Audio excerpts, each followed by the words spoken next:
Welcome, everybody, to the Cognitive Rampage. Hope you got that intro still. I do really miss saying welcome to Cognitive Rampage podcast when it starts. I miss doing that, but we got those plugged in intros in there. I'm excited today, a little fearful of the guest that's on today, only just pointing out the awareness of my own anticipation when I talk to people that are smarter than me, have done more than me, have quite the experience in life. And I guess I just get excited to learn. So I'd say 12 years is what they're saying at the top end extreme skier in the world. I can't imagine I'll probably share my two skiing stories like everyone probably has done with her that she's tired of hearing. But Kristen Ulmer has basically stood at what you would call the precipice of fear as you tend to drop down a mountain and fall and die. And facing that for that many years and experiencing what that's like competing as well, brings up all of those cortisol levels and gets our adrenaline pumping and makes you really face fear. And after all those years, she has decided to compile and do us all a favor and write us a book called The Art of Fear and tell us why we need to basically go at the fears, what I'm picking up from it. But Kristen, thank you for coming on the Cognitive Rampage. Very excited to be here. Thanks for having me. Oh, I was excited when Stephen, a friend of mine, Stephen Kotler shared your book. I saw it and I said, yeah, I'm going to have to know that and I'm going to have to learn and get into it because fear is a topic I think it can be so subjective in a way, but so humanly responsive. And it tends to be a topic that you see a lot of people discussing, whether it's societal fear, culture fear, fear of the world or health or cancers and EMF, right? We get a lot of that and we face it on different levels. Well, a lot of people like to talk about fear, but I don't think many people know what to do about it. In fact, since I wrote the book, my husband and I Googled it because I'm kind of a fear specialist, right? I'm apparently the only fear specialist in the world. Isn't that crazy? Well, I guess the only one in the world, yes, I would say. But given the resume of being a fear specialist, I'm not sure too many people want to compile that resume of experience to say that they're a fear specialist, you know? Everybody has an opinion about fear, and there are a lot of anxiety specialists, which I don't think people really realize that anxiety and fear are the same thing, although anxiety is undealt with fear. But yeah, when it comes to fear, there's scientists studying it in a laboratory, what happens in the brain and the system with the release of adrenaline and all that. But that doesn't really make them a specialist. And there's also psychologists that give people opinions on what to do about panic attacks. There's self-help gurus. Some of them have even written books about fear, but they wouldn't actually just go ahead and declare themselves a fear specialist. They move on to other things. And I just don't think that many people know what kind of advice to give about fear, except for, oh, we need to lessen it. It's a bad thing, right? Let's now get to work trying to get rid of it. Yeah, you do. It's the uncovering, right? Anxiety is being a mental health counselor myself and approaching people. A lot of people do take the approach of let's make it disappear. Let's cover it up. Let's act like it doesn't exist. And when it seems to be this biological evolutionary response of ours of something to try to blanket that or quiet that seems kind of, backwards. When I work with a lot of MMA fighters as well. And one of them in particular, I won't use his name, but mainly I don't want to give his game away or things that he talks about or worries about, but he has bad fight anxiety pre-fight, which can do a lot of things biologically, release a lot of stuff. And he keeps saying, help me not be afraid. And I kind of go, well, why? You'll die.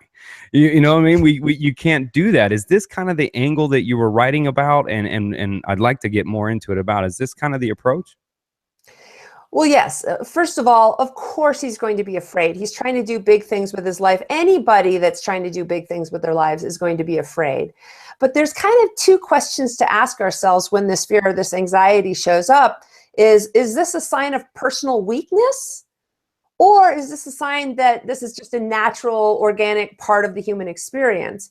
And I think that we've gotten used to seeing this as a personal weakness. Like something has gone wrong when fear shows up, not that something's gone right. And now, next thing you know, like there's a situation that's causing the fear, like the fight, or I'm about to give a speech or something like that. But then there's the fear that shows up, and we've actually made the fear the bigger issue than the situation, like the fight or the speech.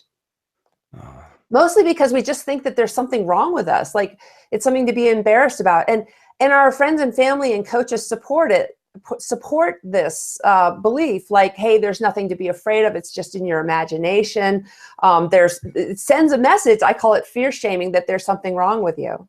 Oh, that's just what you hear, right? I mean, look at the eras of the no fear brand, right? It was no fear brands and I'm not afraid of anything. And we're even supposed to come up and not be afraid, right? But as if we're not supposed to cry either, right? These same natural emotional responses. You're right. It's definitely looked at as a weakness. I did the same thing in my ski career. As you mentioned, I was the best woman big mountain extreme skier in the world for 12 years.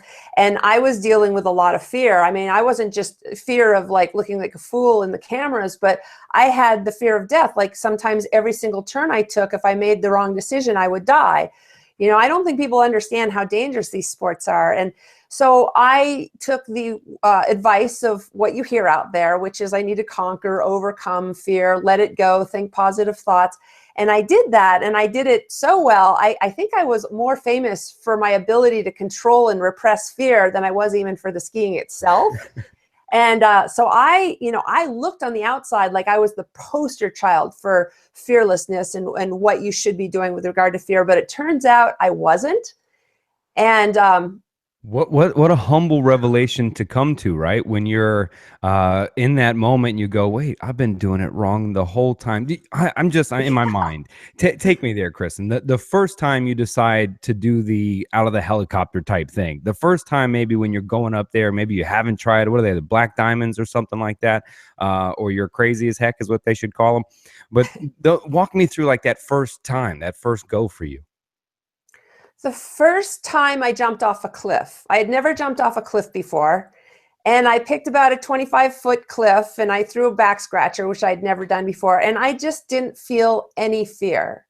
I felt kind of more like just a businessman at work, just doing their thing, you know? And it turns out I was just a natural at repressing fear. And I think if we want to back up, I started not dealing with my fear at about age 6. You know, I had parents that had a bad marriage. We don't need to get into that. It's interesting. It's in the book. But I also was on the U.S. ski team, and I never had any goal to get on the U.S. ski team. I was just trying to do road trips with friends. And next thing you know, I'm wearing the jacket. There's thousands of people watching me. I'm on the team. I'm representing my country. There's cameras in my face. And I'm like pickled in fear. It's like, what do I do? And so, of course, well-meaning coaches all said, well, you need to put that out of your mind. You need to visualize your success, all that. And so I kind of learned it from mogul skiing and from my childhood. And by the time I got to jumping off that cliff, you know, I was well on the path to looking like I was dealing with fear the right way, but actually I learned 10 years later that it was not the right way to handle fear. It makes me think how good you could have been those early 10 years applying this fear. If you were already the best in the world for 12 years, what do you conquer if you actually realize you're doing it the right way and apply those methods? You skipped over kind of the childhood and being the counselor I am. I couldn't help but want to go, well, wait. So I think it's influential what we come up in. I mean, I wrote about my abusive childhood as well in my book, and as you skipped over it, I think it's influential, right? The first time we face a fear, right? When I don't know the extent of it, or if you'd even share that, but you know, for me as a child, right, the father became the monster, right? The person I was scared of, right? That came into the room, and I mean, that was my first taste of fear, you know, that I can remember at that age. It wasn't being bullied or in a fight or football or any of those other sports I played. It was that. And so for you, as you kind of skipped over it, it made me kind of want to know a little bit more about that maybe helped shape how you began to suppress fear, continued to. And then I'd like to also maybe walk into what woke you up to this later. Okay. Well, when we are young, of course, when we first feel the discomfort of fear, fear is a uncomfortable sensation in your body. We think it's in our minds, but maybe we'll get to that later. I hope we do, because that's an important point. But the second we feel that discomfort in our body, us humans have a long history of avoiding anything uncomfortable. And it's also supported by our friends, family, teachers, society, et cetera, that, you know, when we feel sadness, oh, well, turn that frown upside down. When we feel fear, mom says, well, there's nothing to be afraid of. When we feel anger, well, we don't do that in our family. Like we're taught to avoid the discomfort. And so I was no different. And I was a free range child and I just realized that if I was going to have to raise myself, then I was going to have to put this discomfort out of my mind and get tough and strong. And it was a pathology and a demon that, of course, ultimately led to me being a great athlete. Like I definitely had kind of the right, it seems like the right approach to fear to begin with. But going back to what you originally started talking about, is that if somebody had handed me my book when I was a child and said, okay, the repression of fear got you to this point, like it kind of works, but it can only take you so far. But if now you make friends with fear and kind of not live a lie about the fact that you have these uncomfortable feelings, and then maybe you can even use the fear as a tool to perform better, be more creative, be more present, be more focused. I would have been a lot better an athlete, and I wouldn't have had so many long-term repercussions that I then had to spend a decade recovering from.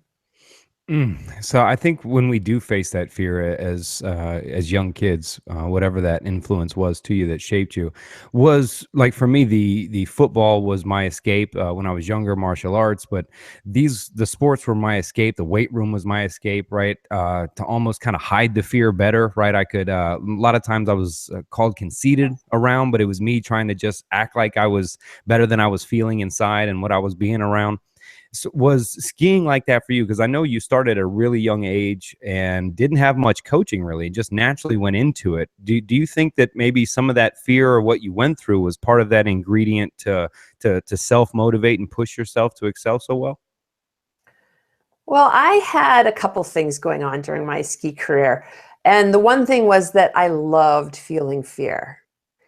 Did I know that? No, I know that now. We call them adrenaline addicts when really beneath the adrenaline is fear. And so on the one hand, I was so drawn to fear, like a heroin addict is drawn to heroin, right? Yeah, yeah. So I had that going on. And then I was also repressing it. So I had kind of a paradox going on. And when you make your life all about one thing, can you love it and hate it at the same time? Absolutely. So I had a love affair with fear, and I also hated it to the extreme and repressed it. And I have this list that I want to kind of introduce right now, and I have it here. I'm going to read from it though, because I don't know if you can Yeah, we can see see it. this, but how to know if you're repressing your emotions.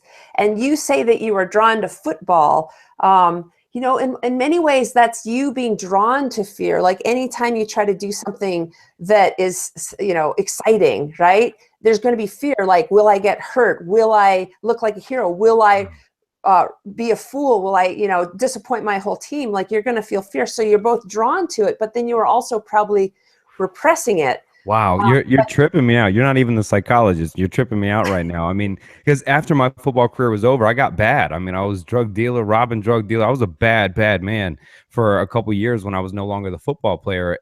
But it excited me, right? The possibility of being shot or something like yes, it was a pull to it. Man. Yeah, sorry. Right. So you are Yeah. drawn. It's like some people are really drawn to fear and other people aren't drawn to fear. And so, yes, that's, you replaced Why? Why does football. that happen? Yeah. Well, because we want to expand who we are. We want to be alive. Like I've probably asked 500 people now, if given the choice between feeling happy or feeling alive, which would you prefer? You have to pick one. And 499 picked alive. Wow. Okay. Happy is so overrated. Like we want to feel alive. And I'll tell you what, the things that make you feel alive, if you think back on your life, the times that you most felt alive, for sure, fear was part of the equation. The time that you were mugged, even the time that you were at a rally and the cops were there and, you might get arrested, or the dealing drugs, or for me, jumping off cliffs. And so we're drawn to it. It's such a key ingredient in aliveness. I call it the single drop of blood in the shark tank. Fear. It is. Well, I'm also a spear fisherman, an extreme fear fisherman. I can't even talk right now. Spear fisherman. I got deep into the primal stuff, man. I had to run in with a saltwater crocodile, fairly up close, and I was waiting and fishing. But in that moment, when it's like 2 feet from me, looking at me, and it goes under, I was like, okay, it was that moment of like what happens and nothing happens. But after that, I started a whole company called Primal Nature, where I was taking people on these crazy primal adventures. So you're right. It's drawn to it. Sorry, I'm getting excited because you're touching right on exactly what I experienced and putting it in a different context. So it's new for me, if you will. Yeah, what is it that we're drawn to? Well, make no mistake, what you're drawn to is fear. And then, of course, we then feel the fear But then you try to and then we suppress repress it. it. So What it's the kind of fuck? like this contradiction, like it's a paradox, isn't it? Yeah, and that's why I'm sitting here going, wait a minute. Then I conquer the fear, then I don't want to feel afraid, and then I try to feel afraid, and then I'm chasing the afraid, and then you wonder why nothing changes over so many years. And wow, I dig this, Kristen. Continue. I'm sorry. No, no problem. So going back to the list, some people avoid fear. Like they don't really want to deal with it. They don't want to feel it. They don't do scary things at all with their life. They get a really safe job. Um, one of the primary causes of burnout in your work is not enough fear, Isn't that Yeah, interesting? yeah, I guess if you're right, if you're just staring at your computer playing Office Space all day and there's nothing there, that we don't have that struggle, right? That primal struggle or the thing to push us to want to move and try. Yeah, wow. But one of the other causes of burnout is the opposite, is that you have a lot of fear in your career and you're repressing it in order to do it. And it just takes so much energy to push the fear down and not deal with it and fight that war with this primary core part of us, this discomfort that is with us, anytime we're trying to do something big. We become exhausted by trying to repress that. And that also burns us out. So that's two ways that you can be burnt out at work. And, going back to my list, how to know if you're repressing your emotions, because we're kind of jumping ahead of ourselves, like we're getting to all the good stuff about fear, but really we got to talk about the consequences of repressing it, which most of us do. So some of the things that we do to repress our emotions, this is called how to know if you're repressing your emotions. You watch a lot of you eat, TV, watch a lot of TV, you eat a lot, you smile a lot, you get silly, like you take on a comedian persona, you get really busy, like people that are super busy, they're not dealing with their fear. You overanalyze fear, like you're always thinking about fear, you're trying to rationalize it away, you're super analytical, you're maybe really, really heady intellectualizing. That's another way to not deal with your emotions. Okay, all right. What am I afraid of now? You're listing if those are my traits. I think you'd be listing my personality traits right now, Kristen. I'm starting News to ask alert, you're not dealing with your fear. right, I'm asking myself what am I afraid of right now? What am I afraid of? But no, yeah, keep going. Sorry. So you and I have what sounds like to be a very similar relationship with fear. Well, I have a new relationship with fear. I wrote this book. I've spent 15 years kind of shifting in my relationship with fear, but we have the same relationship that I had back in my ski career, both where you're really drawn to it, but you're also repressing it at the same time. Well, because when I had chased it, I was in shootouts. You know what I mean? So when I was chasing what I was doing, what I felt was left. Then when I left that, it was the nightclub business. So for me, every choice that followed in chasing the fear put myself in some messed up situations and really put me in bad places. So I began not to trust the fear, that led me not to start trusting myself, almost to where you learn to go, okay, that's what I want to do the opposite. That's what you start to think about. Perhaps the suppression is somewhere in that. So we'll talk more about suppression in just a moment, but let's just kind of back up and look at the big picture here. I don't think that people really get how much of a role fear plays in their lives. Like, whether we're aware of it or not, it's under the surface of every single moment, of every single interaction, and every single choice that we make. And we don't have an honest, clear relationship with fear. I say that your relationship with fear is the most important relationship of your life because it's the relationship that you have with your core self. And one of the last sentences of my book is about 7% the story of my relationship with fear. And I say that the story of your relationship with fear is the story of your life. Like, that's how big of a deal fear is. What is your relationship with fear? And that just defines every single moment of your life, every decision that you make, the way that you act, whether you repress it or you chase after it, or all of that.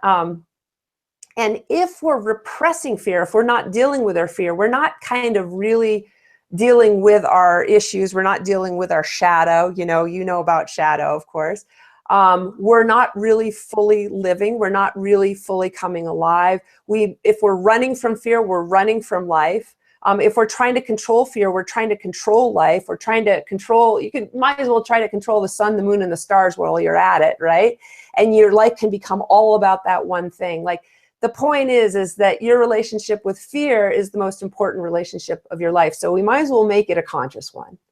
Yeah, I would agree. I've been known to get emails after I say it on a podcast or two, but it doesn't sound as romantic. But I even say that I do say that fear is the motivator to just about everything we do, if not everything. I even say that people fall in fear, not in love. Many times that we meet someone that shares the same fears that we do in life and we connect in those fears, thus then we call it love because it sounds better, but then that person understands us, they share our fears. When you begin to list what in love means, it basically begins to sound like this person understands my fear. Well, and when I actually have a big bit in the book about that, like fear and vulnerability are so intimately tied. And of course, when you fall in love, you are also kind of going belly up and being vulnerable. And it's like that fear, like, will he or won't he, right? Is this going to work out or isn't it? Like, love without a drop of fear is not nearly as exciting. And there's no vulnerability there either. So without fear, the whole love experience wouldn't be much of anything. And then imagine trying to suppress the fear that you may share with someone or suppress the love, right? It could be that similar idea when you just love someone that way, right? You try to suppress and act like you don't love them, right? It could be that same hard thing to fight, right? If you're trying to act like you don't want to be with somebody or suppress a loving feeling that you may have for certain reasons, maybe as hard as it is, right, to suppress fear. Like you said, it's in all parts of our lives and it's a part of our lives, and really suppressing I don't know, the main ingredient, I guess, to our choices. And if you're not dealing with your fear in an honest way, then you're going to be projecting it on your partner. Next thing you know, you're going to be like a monkey throwing your shit at them. Like, I'm not going to be, can I say that on this? Can I swear? Fuck yeah. Yeah. Crap, throwing your crap, right? Like, I'm not dealing with my fear, so I'm just going to put it on you. And, I say in relationships that if you're not dealing with your fear, like, let's say you leave your clothes laying around all over the house, somebody has to pick them up for you. Like, if you're not dealing with your fear, somebody else has to deal with it on your behalf. And the classic example is like the super laid back husband and the super over anxious wife. And the more laid back he becomes, the more anxious she becomes, because she's not only dealing with her own fear, but she's also dealing with his fear, because somebody has to be the responsible person in life, right? Like, your relationship with fear just dramatically affects your love relationships, the relationships you have with your children. If you're trying to control your fear, you try to control theirs as well. You try to control them as people. Like, what about the love for self? What about the love for ourself that we damage by doing so and not handling it or dealing with the fear? Yeah, I liken fear to like a child, right? So let's say that fear is a child, and let's say there's a child over here called gratitude, love, joy. We love and nurture and show off to the world these children. And then we have these children over here like fear, sadness, anger. What we tend to do is put them in the basement, lock the door, and throw away the key. And, but look at these wonderful children that I'm showing off to the world and I'm nurturing and cultivating. Like, having a gratitude practice right now is really popular in America. So what happens to this child that's now shoved down in the basement? First of all, they're really upset. Maybe they're very sad. And whatever fear feels from the basement, you now feel. And so all of a sudden we see the cause of depression. If fear, like, depression is Latin for press down. Like, if we're pressing down our fear, that's kind of, not dealing with your fear is the cause of actually depression. And then we take medication so that we put fear 10 feet below the basement, encased in cement, so that we really don't have to deal with fear. I'm telling you, people devote their lives to not dealing with their fear. You hit it with the depression, Kristen. You hit it with, that depression, these become symptoms. I write in my book about these depressions. We deal with depression, but these are symptoms of what's really occurring to the person, and to treat the person, not the symptoms. And beneath the pain, all of these things, it's hurt and fear is beneath. I would say most of depression and anxiety is really hurt and fear. You are really talking about the root of many, many mental health disturbances. Right. That's the cause. Right. And we treat like you said, perfect way of putting it. Like we only treat the symptoms, which is the symptoms of repressed fear is depression or angst or anxiety or panic attacks or insomnia or monkey mind, like underperforming. And so what we do to treat them is we try to repress fear even further down in the basement, like take pills to get rid of it, which, I mean, the treatment or the symptom relief is actually the cause of these problems. It's crazy. And no wonder all these pills and all these modalities haven't lessened our anxiety, Well, So, you were talking to them. I keep on preaching that chemical incarceration. Thank you very much. right. So here's this child called fear. I like to personify fear as being an individual. And we're talking to this individual like, I hate you. I'm embarrassed by you. Like, I want you to go away. I want nothing to do with you. I'm going to rationalize you away. You're just false evidence appearing real, whatever. Lock it in the basement. Well, how would anybody feel if you talk to them that way? Now fear's angry. Like 95% of what we know is modern anger is nothing more than undealt with fear in the basement, right? So whatever fear feels, and fear may at this point even have a self-esteem issue, like it doesn't even know the value of itself. And so too, then you have a self-esteem issue. Like if you have a problem in your life, either the repression or unwillingness to deal with fear has everything to do with it, or it has something to do with it, even if it's injuries, health issues, you name it. Yeah, well, I talk about purging, right? Getting the hurt out. I talk a lot about anger sometimes, and underneath all of that, the resentments, the expectations, assumptions, we have fear right at the root of that. And usually beneath that fear is a hurt or afraid to be hurt or have been hurt before. And we suppress the idea of being hurt, right? Because we're not allowed to be hurt either. We can't be afraid and we can't be hurt. And so when we can't do those, we start having assumptions for ourselves. We set expectations for ourselves. We begin to resent ourselves and others. And then all we do is peacock. Now all we're doing is walk around going, I am angry, and dealing with this surface, because we're allowed to be mad and angry, right? We're allowed to be tough and pissed off. You're not allowed to be hurt and afraid. Right.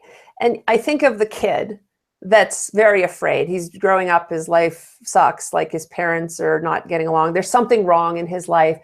Really beneath the surface is fear, but in order to not deal with his fear, it feels a lot more powerful to be angry. There's no power in feeling sad or afraid, right? But there's power in feeling angry. And so when you see a kid that's really, really angry, that's just an overcompensation tool to not deal with his fear and sadness. And but here's the thing. This is a major turning point in our conversation. We blame fear for being the problem, when really we should be blaming ourselves because we're not dealing with our fear. We're resisting our fear. It's our misguided reaction to the fear that is actually the problem, not the fear itself. So the only thing we have to fear is fear itself. Well, it used to be that fear comes from the amygdala, the lizard brain, sends a shot of discomfort to the body, said to lead to fight or flight, right? Yeah. Walk me through the science part of it. What you've kind of encountered over the 15 years of writing the book. Of what is science saying about the fear response? Well, it's not that science is saying this. And it's not even that psychologists are saying this. This is what I say, right? Yeah. So this is what I came up with on my own. But we have animals, like they have a really simple, honest relationship with their fear. They don't think, oh, what's the big deal? It's just rustling in the bushes, like get over it, right? What's wrong with me? I shouldn't feel so afraid, right? They're not embarrassed by their fear, right? They have an honest relationship with it. So amygdala sends a shot of discomfort to the body, propelling fight or flight, like run away from the car, or like the mama bear standing up, protecting her cub. She looks angry, but really she's afraid, you're going to hurt her cub. That's fight, flight, we know that. And so it leads to immediate physical action, motion, right? But humans, of course, are not animals. We're a lot more complicated. And so we have the same process, but there's a whole extra step involved. So the amygdala, perceived threat, sends a shot of discomfort to the body, that is fear. And then, and we're taught to do this, we start thinking about it. We start thinking about the emotion and we judge it. We're very judgmental, good, bad, right, wrong, tall, short. It's how we're able to process a lot of information, We are our own and worst critic for sure. yeah, right. And so we see it as bad, and then we start to control it and try to conquer it. We either run away from the fear. So now actually we're fighting or fleeing the fear itself rather than the situation. We're fleeing the fear or we're fighting the fear. And that's why all the language around fear says that words like we want to conquer or overcome it or don't let it get the better of us. Even the term face your fear, it suggests, okay, face it and take out a sword or punch it in the face, like screw you, fear, I'm going to face you. I'm not afraid of you, right? Like it still has a combative nature. So we then declare war on fear, right? Push it down because that's all we know how to do. That's the only way that we know how to control it and get rid of it. It gets stored in our body. We now have an unwinnable war being carried out in our unconscious world that we started, against this primary part of us that is going to covertly sabotage our whole lives and tax all our resources. And fear, which will not be denied, will now show up in a covert, pathological, weird, twisted, crazy way that the second your guard is dropped in the middle of the night will wake you up and run its agenda. And it's just such a bad idea. So we have this extra step, the thinking mind, and then the action is fight or fleeing the fear itself. And that's what's gone wrong. Yeah, that's what's happening. So that's how people address it, right? So the fear happens, you get the shot or the hit. What's funny? Those are the animals that wind up dead, the ones that don't.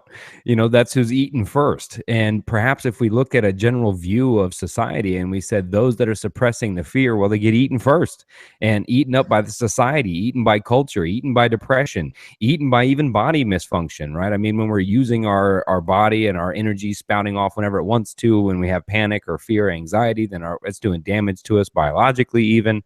But you're right? We're taught to sit there and go, I love the idea of facing the fear. So far we've done everything, but we've ignored it. We've created a cognitive dissonance to fight it, or now we're fighting it. Now we're going to face it, right? Like you said. So these are all the things that people say, right?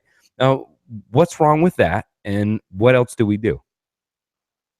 Well, imagine Bambi. There's some rustling in the bushes, right? Shot of fear to the body. And then Bambi says, oh, well, is this irrational fear or is it rational fear? Is it good fear or is it bad fear? Like, what's going on with this fear? I don't like the way it feels, dead, right? Right. And again, we're not animals, though. We're humans. And so we are going to think about it and we are naturally going to resist it. So suffering equals discomfort times resistance is the equation I have in the book. Another equation we can use is anxiety equals fear times resistance. Now, we all know that discomfort is a natural part of life. We're going to feel uncomfortable in our lifetimes, sadness, anger, fear. Fear is natural, right? Like we're going to feel fear. It's with us every moment of every single day. We could spend a moment right now figuring out where it is. Like I feel it in my solar plexus, kind of in my throat right now. And that's natural, normal. And we can either get to work trying to reduce the fear, but it's not going to work. You're just going to repress it and it's going to wind up becoming your repressor. Whatever you try to control winds up controlling you. Much easier is to lower the resistance. So let's say your discomfort is level 10 and your resistance is a level 10. Our equation, suffering equals discomfort times resistance. 10 times 10 equals 100. That's a lot of suffering. Now, let's say your discomfort is a level 10. I'm about to give a speech or I'm about to do a job interview and I'm slightly underqualified, right? Level 10. But our resistance to the fear is only a 2. What's 10 times 2? A lot less suffering. So what I suggest is that people work on lowering their resistance to that sensation of discomfort. Like, how can I find a way to recognize, first of all, it's perfectly natural for me to feel this discomfort. It's not a sign of personal weakness. It's a natural part of the process of expanding who I am too. And that's the first step, is recognizing that it's natural. And then being curious about it. We can go over the steps more, but for now, just know that it's natural and that it's my resistance to the fear that is causing me the bigger problem in my life than the fear itself. Yeah, rather than just face it, it's kind of a form of kind of an exposure therapy. If you're afraid of a snake, hold a snake. If you're afraid of a bridge, drive across one. Elevators, get in one. You know, really face it, and to not face it. Maybe experience it is a better word, because face it, like you said. Now you've said that, I'm never gonna be able to say that again. To face the fear, because Good. that just means square off with it and go to war with it, as opposed to experience the fear. Maybe it's kind of what I'm picking up from you is allow it in, experience the fear, and somehow use that fear. Yeah, and even think about that. Like back to the analogy of the child. Like I'm going to face you and I'm going to use you to run my agenda, right? Like even that is a little disrespectful. So we want to be as Okay. respectful to fear as we can possibly be. Okay. And so the question is, how would a good parent parent a child? Or how would a good maybe CEO make the best use of one of their colleagues or one of their employees? You know, I see fear as an employee, as a child, um, maybe as a Is it a tool? friend, Is it you a know? tool we could use? Is it something in our toolbox or something? Right. And that's why I love to personify fear. Like, how can I have the best relationship? Maybe a roommate. Like, how can I have the best relationship with this natural part of my life, you know, who's going to be my roommate my whole life? And you turn to it and you, first of all, you apologize, like, hey, I'm so sorry I've locked you in the basement for the last 40 years, right? With no food, no water, no love, no sunshine, right? I'm so sorry. And with any relationship, just notice how immediately that relationship starts to heal. And then think about what fear wants. What does anybody want? We all want to be loved and considered and listened to. Can you love, consider, listen to your fear? Can you have that kind of relationship with fear? Because if you have that kind of considerate relationship with fear, then you have the same relationship with yourself. Hmm. So, back to fear, of course, your relationship with fear is the most important relationship of your life. Let's try to make it the best possible relationship. What are something, as we utilize it? I'm trying to imagine myself, right? Thinking about something I may be, or, I'm about to take another drive across the country. I just packed up all my stuff one day and me and my dog and drove across the United States. And I'm about to do the same thing here in about a week or so. And of course, right, you have a little bit of fear of traveling, right? What if I break down? I'm driving along the Mexican border, right? You got issues. So I'm imagining myself sitting there and trying to, think about how I would approach this fear. And I was also had a thought as if how you approach the mountain on an Olympic run or something hard that you did. I can't imagine anything being easy, but something difficult that you did. What was your approach when you did the old way versus how you may approach that mountain nowadays? If you All could right. go back knowing what you know now, right, and go down the black triple diamond, you're crazy thing. If you can do that now, how would you approach that differently?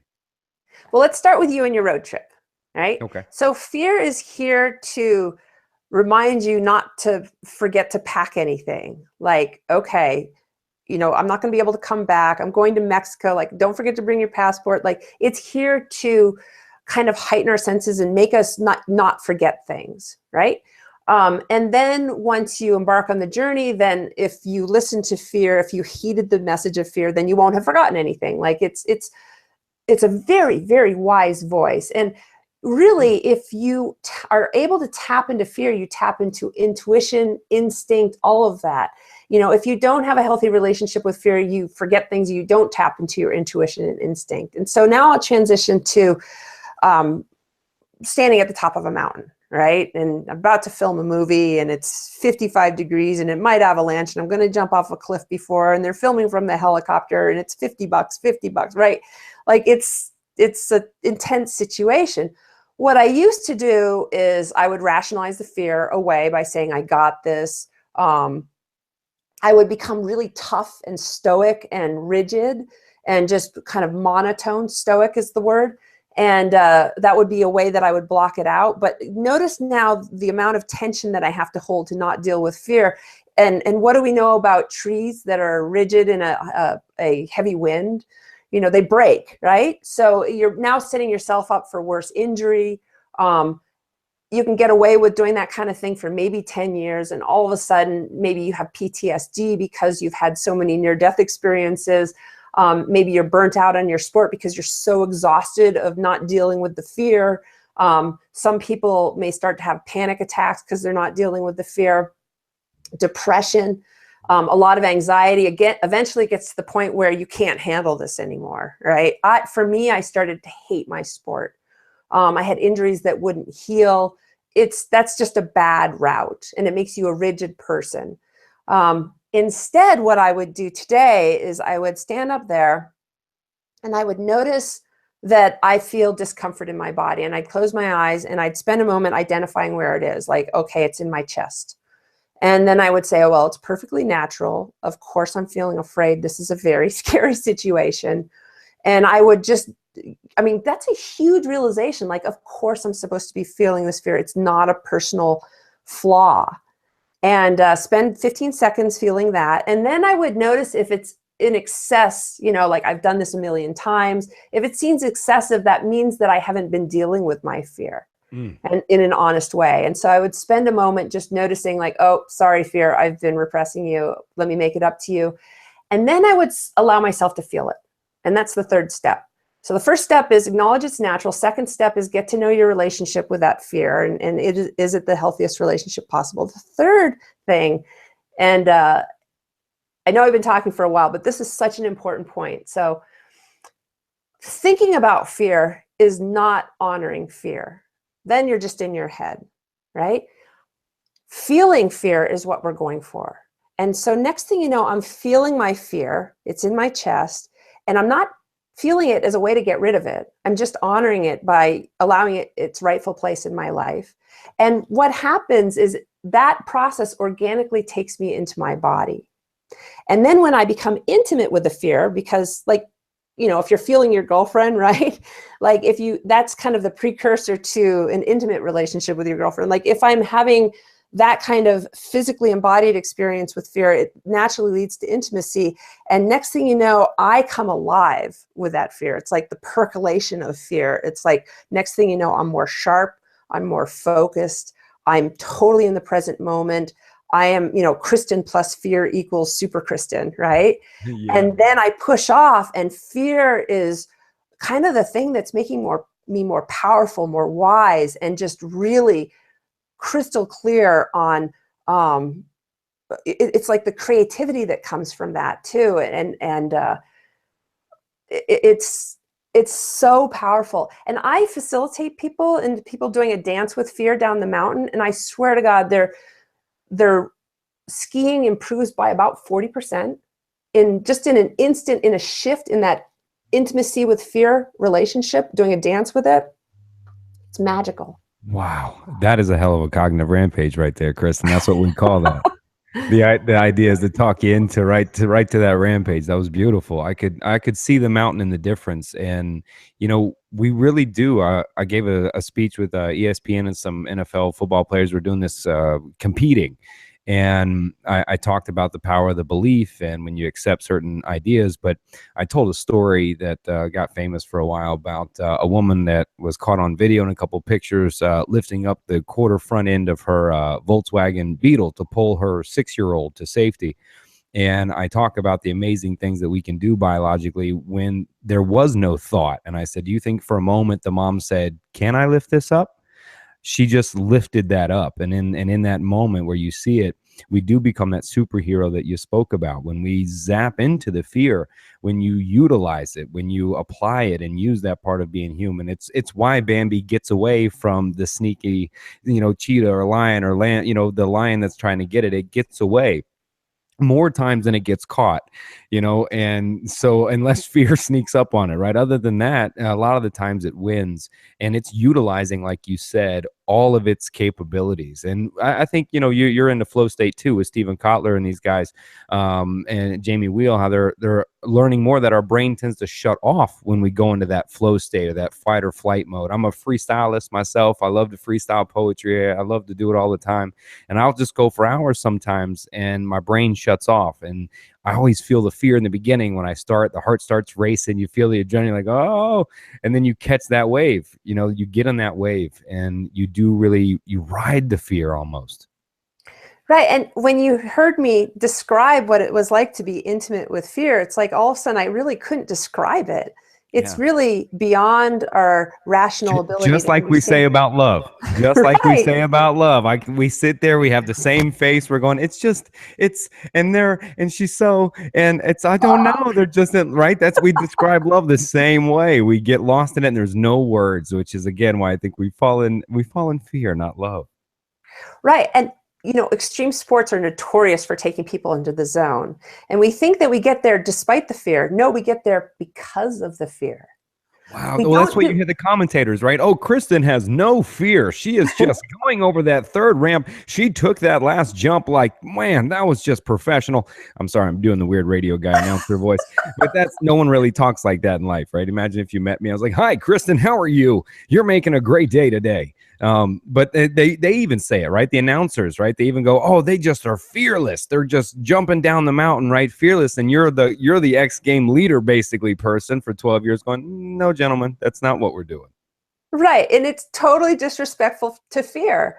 Like, we are unanimously not acknowledging the fact that fear is actually the thing that is one of the most amazing experiences we have here on planet Earth. It brings us alive, and little else does. Fear makes us strong. It makes us wise. It keeps us safe. We all know that. It helps us see clearly. It provides us with energy. It's what takes us into a state of awareness and motivation. I felt like I was fearless during my ski career. Make no mistake, I wasn't. Fear of looking like an idiot, fear of not being special, fear of not being loved motivated me.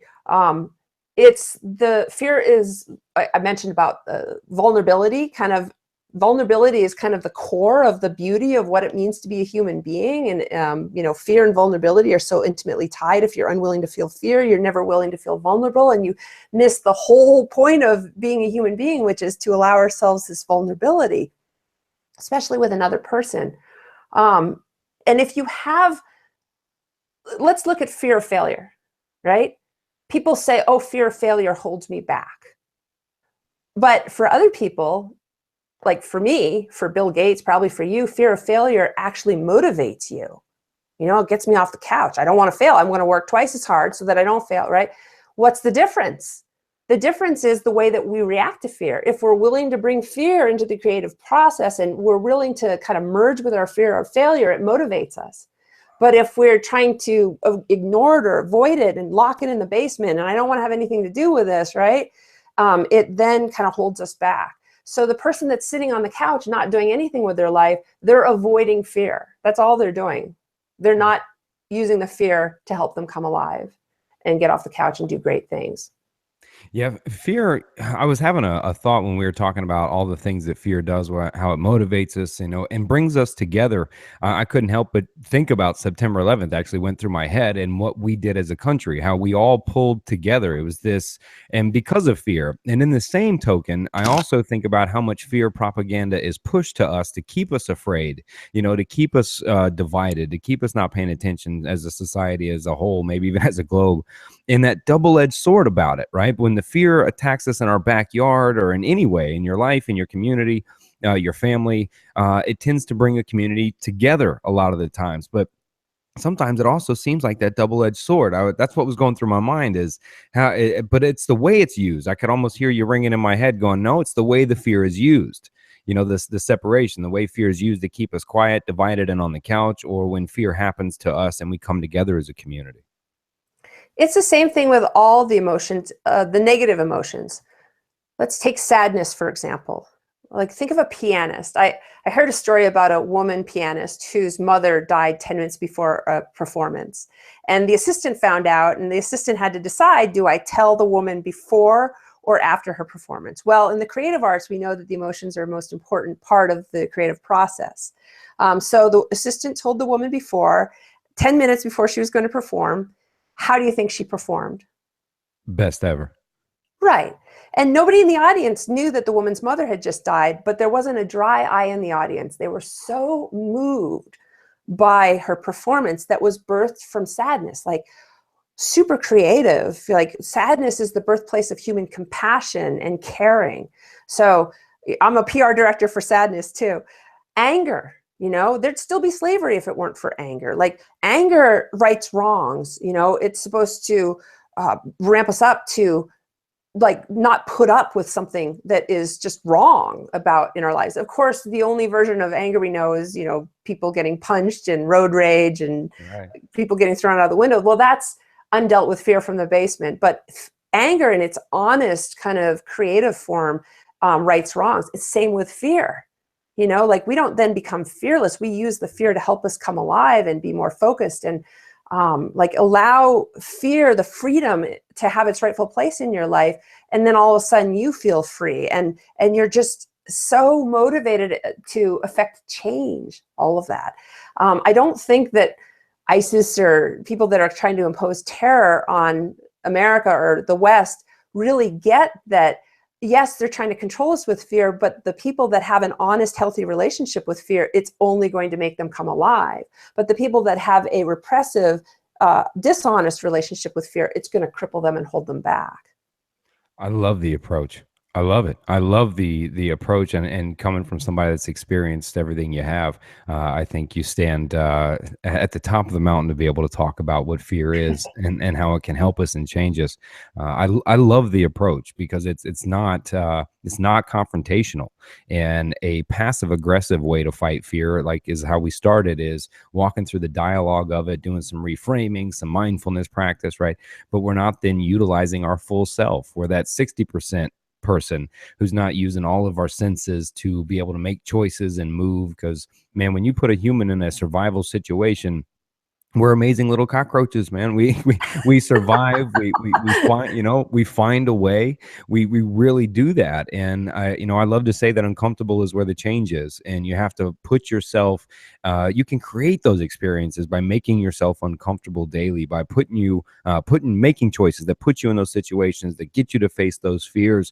But then I love the idea of not just facing them, but making friends with them, utilizing them, bring them into your life, tapping into it.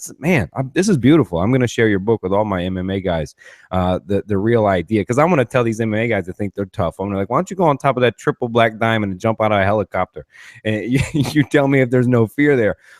But really helping with the idea to embrace it and to use it, and not to fight, suppress, or any of those combative ways with it. Anytime you want to expand who you are as a person, go out and do something that scares you. It's the only thing it's part of the equation, and it's the only thing that's going to help you grow. You have to do something out of your comfort zone. Like if this is your comfort zone, there's little fear in here.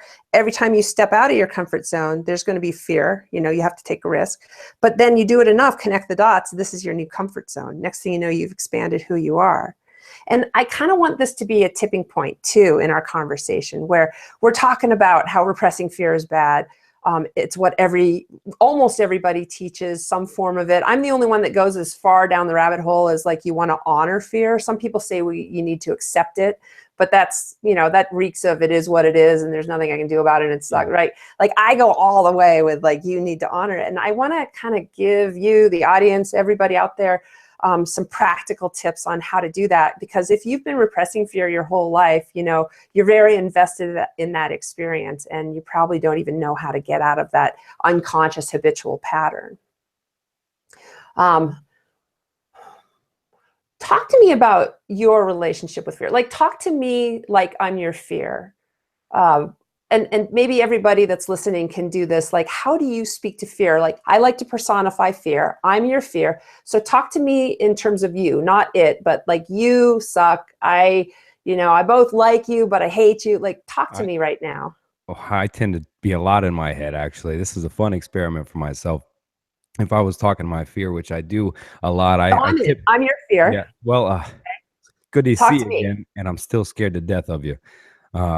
You made a couple choices over in your life that I'm not sure praying's going to help you out with much. And every time you show up, I tend to find myself in situations that I absolutely love, but for some reason I can't sit still for longer than 3 minutes, and I have to continue moving all the time. And I've known you since I was probably about 6, and the first time I saw some abuse, and was, I guess, introduced to you through abuse. And I met you not from just simply being a scared kid as I got older, but I met you from being in fear of people that were supposed to love me. And so when we first met, I was in a bad place already. And so you've technically been around every time I've been in a bad place. And anytime I start to use you, well, I tend to do bad things. And a lot of times lately, that changed. I changed the way I looked at you. Since I changed the way I looked at you and started using you a little bit more to say, fine, I dare you to, about writing a book or becoming a mental health counselor or leaving everything behind more than once in your life and just roaming the earth for a bit. You've been quite useful to me, so I appreciate you. And I hope you stick around a little bit more because we got a lot of shit to do still. So that's pretty good, you know? Like I find it interesting that you associated me with negative experiences, like the fact that you turned the corner with me, I'm speaking as fear, and that now we have kind of a more intimate relationship, like you appreciate me more. No, I still hate you.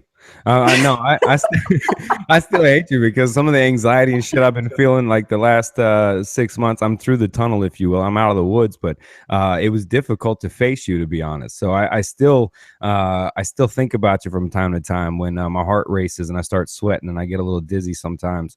Yeah, so I was trying to be half funny, but when you do show up sometimes, man, yeah, maybe a warning, send a letter, send me a text before you show up at the door, maybe. Let me know when you're gonna come. I don't know, so I can plan for it. I don't know, email at least, do something. So everyone has the dialogue with fear that is unique to them. 7.5 billion different people, 7.5 different relationships between them and their fear. And so one of the key points that I'm trying to make and how to have a better relationship with fear is awareness is power. It used to be said that knowledge is power. What's more true in today's world is awareness is power. Like, become aware of your relationship with fear. Like, is it a combative one? Do you hate fear and thus you hate yourself? Do you repress it and put it in the basement and not deal with it? Thus you're not dealing with your life, you're living a lie. Do you not do anything that would result in fear, which is a way of fleeing fear? You know, do you freeze in the face of fear? You know, fear is not causing you to freeze. You're freezing when fear's around, like, okay, if I don't move and I don't breathe, then maybe it'll go away, right? Fear finds that to be quite ridiculous, right? All of these crazy reactions to fear, like fear shows up in your life and all it does is say boo, and you're like, ah, you know, you may be a drama queen, right, about it. So just notice your relationship with fear. Perhaps it's an addiction for me because I generally say things like, if I find I'm afraid of something, I have to go do it. Like, I'll be in conversation, I'll say, yeah, I was afraid to do this. I'm like, that means I'm gonna have to go do it now. Like, I don't want to. I don't want to do it, but now I have to because it made me afraid and it made my heart jump a little bit. So I can't have that. So I'm gonna have to go do that once now. So if you were a boyfriend and fear is your girlfriend, you're like, hey, let's hang out, right? Yeah. And like, oh God, you again. You know, it's a little Yeah. what's the word? I'm a walking conundrum, man. I say I'm a rational romantic at the same time, which makes absolutely no sense. I'm a cognitive practitioner with a strong spirit. I do functional patterns, and I used to play football, and I love fight. I don't know. I think I'm just a walking conundrum in a way. But it's honestly, the conversation has really helped me take a different view on it, though, Kristen. It really has, of looking at the idea because just over recently, it was hard for me, right? Being the cognitive rampage mental health guy, right? Being the guy who talks to you about depression diagnosis, being that dude, I was not allowed to be anxious. I was not allowed to feel anxiety, right? So as I am to myself, this was my own conscious belief, right? So as I was making probably the hardest transition of my life ever, not just harder than I think my first 2-year walkabout when I left the dope world and nightclub game, when I left all that back when I was 26, this most recent transition has been more difficult than that on me. And it started in March or February. And I was having feelings of anxiety that everything I've studied and known and helped everybody out with, here I am experiencing it. And I'm in this utter denial that this is actually happening. I'm literally going, this doesn't happen. Are you kidding? I will cognitively rampage it out away from my life. This is not the guy.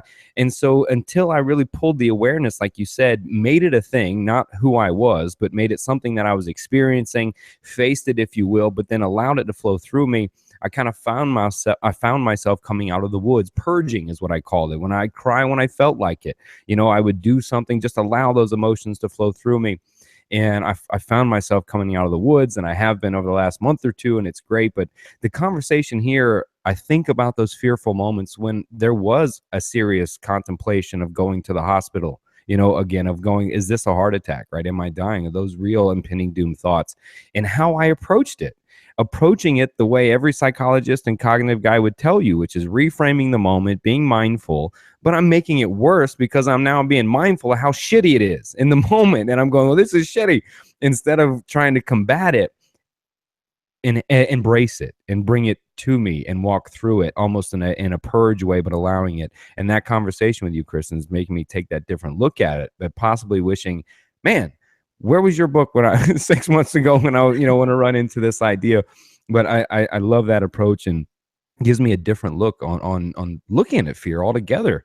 You're really making me take a backwards look at all of my life up to now, going, how much really is, and how much am I putting down, right? To really ask myself the questions. And I think a lot of that is an important part of what you're saying, is being willing to ask ourselves those questions. What are we afraid of? Why am I afraid of fear? How can I bring it into my life and not let it control my life? This book is definitely a major game changer, and you can see how complicated people's relationship is with fear. I mean, look at you. It's like you have this very complicated, like, I'm thinking about this, I'm thinking about that, I'm bouncing around. And, really, fear is very, very simple. It's just a sensation of discomfort in your body. It's neither good nor bad. It's uncomfortable, right? But then our thinking mind and our judging mind just sees it as bad, and then we make it the problem, and things get really crazy from there. And so if you have an honest relationship with fear, that's why I say thinking about fear is not going to give you an honest relationship with it. Talking about fear with your therapist is not going to help you at all, right? Talking and thinking about it. You've got to deal with fear not intellectually. Like don't deal with an emotional problem intellectually. You deal with an emotional problem emotionally. And how you do that, because emotions are sensations in the body, is you allow yourself to feel them. And it becomes really, really simple. So you talked about flow, and we love Stephen and Jamie and the Stealing Fire guys, right? So this is my definition of flow, and it's in the book. But the traditional number in Zen practice, I've studied with a Zen master for 15 years to heal my relationship with fear and write this book. But imagine, and 10,000 is the traditional number in Zen, you have a hose. When we think of flow, we think of water, right? Here's 10,000 states of being coming through your hose like water droplets. And your body is the hose, of course. And here comes an emotion like sadness. Here comes anger. Here comes fear. Here comes frustration. Here comes joy. Here comes love. Here comes thoughts. Here comes judgment. And when we're in flow, they come into, through, and out of our lives. It's actually been studied by science in about 10 to 90 seconds. Like, fear shows up, you feel it, and if you are in flow with it, it's gone in about 10 to 90 seconds. But if it shows up and you wish it weren't so, or you start to think about it or judge it, or you start to try to control it, all of a sudden the hose becomes kinked. All your resources just go to, pushing it down, right? And all of a sudden you're not in flow with your life anymore. You have no chance of getting into the higher altered states that are depicted in Stealing Fire. You have no chance of being in the zone, in sports. And you're just now stuck in the cycle of managing that fear, which turns into anxiety, which turns into panic attacks, which turns into depression, which turns into PTSD, and on and on and on, until your life becomes all about managing that undealt with emotion. And you could do this for 10 years, 50 years, your whole life. And that's no life. But if we're in flow, if we allow these uncomfortable sensations, fear, sadness, anger, its rightful place in our hose, like into, through, and out of our lives, if we deal with them on a daily basis, honestly, then we're constantly in flow. And this is really interesting. Like with PTSD, when I work with clients with PTSD, you don't have to go back in time to 20 years ago and relive That's right. the incident. You know, that's in the past. The only thing you have to do is just notice your relationship with fear as it exists today, unrelated to the story, unrelated to the incident, make friends with it, and kind of open up the hose, unkink the hose. And then all of a sudden, it's like a miracle. Like in just a few hours of sessions, they're no longer stuck in that pattern anymore. Depression's gone, PTSD is gone, certainly panic attacks are gone. This work is remarkably fast at solving problems. And then you're now set up in a state of freedom. You know, you're headed towards whole mind thinking. You're now in flow with your life, and anything becomes possible from there. I think that's cognitive rampage number 2, Chris. I think you're getting yourself in flow state a few times on here. Yeah, the flows, and I think about too, as I said it before, I love freestyle and just doing spoken word poetry, etc. And I tell anybody that you can do it, that anybody can do freestyle poetry, and just they can. And I've been doing it a long time. I don't write well, but I think about when I talk to those people and how to do it. I walk them through of going, letting yourself go. I tell you to think of a story that you could tell by talking about the pictures, what temperature it was, what shirt you were wearing, all the details of the story, and tell me that story just talking to me as you're telling me the story. And don't worry about whether you rap or not. And that story itself will start to pull you into a flow state almost. And keep your eyes closed so you don't observe anything else, because whatever you see, you'll start to want to rap and talk about. But as you're telling that story, start to talk about how it made you feel, and then just go into it. And as people start talking about it, next thing you know, you're not worried about rhyming, you're just spitting and you're already in flow. You're talking at the end of the show, just like I did with Steven once before. At the end of each time, I would go into some rhyme just like this, start talking. Next thing you know, I was spitting something that was poetically lyric. But here I am now doing it again. You walk yourself right into flow. Kristen, thank you for coming on the show. Wow, that was beautiful. But that's how, but anyone can do it, right? You can just tell that story. And as you relate to a story, you start telling the story, then the emotions come from, like right now, the emotion of fear is in me. My heart is racing like crazy. If you can see my hand, it has a little shake. That adrenaline starts to go through, and it just really shuts that mind off. And you really feel it turn off. And that's really what you're saying, I think, is allowing it to flow through you. Use that with it and let it propel you for anything you choose. I think I just rhymed again on accident. Yeah, you basically have two choices. And there are a lot of books out there that'll teach you how to overcome or conquer fear or push it away or rationalize it. You know, emotional intelligence is considered our ability to understand our emotions and control them. I mean, that's crazy. That's not what we're supposed to be doing with our emotions. I just loved how you went into your body and let that percolation, that it's like our emotions are gas in our tank, you know, and have it come out in a creative way. Like we get that the emotions are more important than technique or anything in singing and in poetry slamming and even sports performance. And so there are two choices. My book offers a completely different path. The first choice is, of course, block it out. It becomes an intensive effort. You get temporary relief from the fear. It actually causes worse fear over time because it backs up. It becomes harder and harder to do. You bring it home with you. You throw it at your wife, or you start to burn out. It causes disorders, insomnia. Or you can do what I suggest, which is turn towards it and have an honest relationship with it. And of course, take it out of the basement. Make friends with it, not just mere acceptance, and then use it as a tool for creativity, like I just saw you do, like a lot of athletes do. You know, the choice is yours. Two choices. One kind of is a dead end that, you know, is going to really mess up your life, and the other choice will help you come alive. So good luck. That is beautiful. I appreciate it, Kristen. Thanks again for coming on the show. And anytime you want to come back, you're more than welcome. The mic is open to you. So when you write your next book, feel free to come. Yeah, face the fear. You may have to do that again. It hurts like heck, but you may have to do that again, especially. I love fear. I love feeling. It's my thing, right? And I still repress it. It takes me less time to notice that I'm repressing it, though.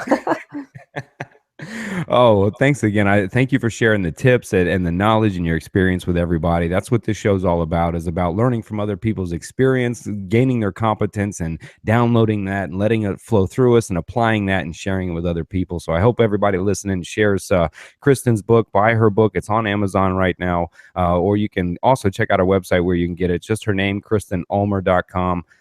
Look her up. Same names on the internet and Facebook, right? Yes, if you go through my website to buy the book, you get a gift. But yes, please buy my book for your friends too. Like if somebody has depression or panic attacks or anxiety disorders or PTSD, like this is the missing link. Will explain everything. It doesn't just address the symptoms. It actually addresses the cause, and it has a lot of really, really practical advice that can change lives. So please buy it for your friends as well. I appreciate it, Kristen. Thanks a lot. And anytime you want to come back on, or let me know you want to come on and share something, and we'll rampage together. Thank you, Adam. Thank you. Take care. Bye. Bye.